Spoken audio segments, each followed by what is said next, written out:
মামুকে বলবো ওই সালামিটা সুন্দর করে আমাদের কাছে পাঠা দিবা, ঠিক আছে? দিনকাল কাটাবা, ভালো থাকবা, সুস্থ থাকবা। তোমার পার্সেলটা পাইছি, তোমার বাড়িতে নিয়ে দিয়ে আসবো। আসসালামু আলাইকুম সবাই, কেমন আছেন? আশা করি সবাই ভালো আছেন। আলহামদুলিল্লাহ আমরা ভালো আছি। আমরা যাচ্ছি একটা পার্সেল অর্ডার দিচ্ছি আমাদের ঈদগাহ মাঠে, আমাদের ওখানে লোকেশন দিচ্ছি। লোকেশন অনুযায়ী আমাদের পার্সেলটা চলে আসছে। তো ফাইনালি আমরা যেতেছি সবাই মিলে পার্সেলটা আনার জন্য। তো গাইস, আমাদের এখানে আমি হাসি দেওয়ার মূল রিজন হইতেছে, এখানে আমাদের কিছু দর্শক আছে, তারা আমাদের ভিডিও দেখে তারা মানে বলতেছে ভিডিওতে যা করছে এগুলো। আর পার্সোনালি মূল কথা হচ্ছে যে আমাদের এলাকাতে ভিডিও বানায়, এই ভিডিওগুলো প্রত্যেকে দেখে, সবাই দেখে, এলাকায় দেখে। এলাকার আমার যে টিমমেট গুলো আছে সবাইকে মানে বলে টিকটক বানাও, এন করো তেন করো। কিন্তু পার্সোনালি আমরা তো বানাইতেছি reels, Facebook reels, comedy video বানাই, ফানি ভিডিও বানাই। তো সবাই ভাবে যে টিকটক বানাও, টিকটক করো, হ্যান করো তেন করো।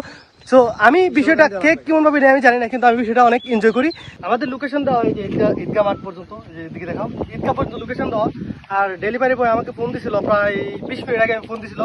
তো ডেলিভারি বয় ফোন দেওয়ার সাথে চলে আসছে এখানে রিসিভ করার জন্য।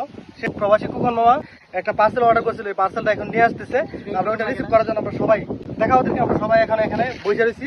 আমরা দেখি লোকটা আসুক, আসার পরে বাকি ভিডিওগুলো দেখবেন। ওটা একটা মোটরসাইকেল আসছে, দেখি উনি ডেলিভারি বয়কে। ঠিক আছে, ফাইনালি আমাদের পার্সেল এসে পড়েছে হাতের কাছেই। যাই হোক, এটা অর্ডার দেওয়া হয়েছিল প্রায় 3 দিন বা 4 দিন আগে। আসছে এখন। মামুকে বলবো ওই সালামিটা সুন্দর করে আমাদের কাছে পাঠা দিবা, ঠিক আছে? দিনকাল কাটাবা, ভালো থাকবা, সুস্থ থাকবা। তোমার পার্সেলটা পাইছি, তোমার বাড়িতে নিয়ে দিয়ে আসবো, এতটুকুই। সালামিটা পাঠাই দিবেন ভাই, সালামিটা।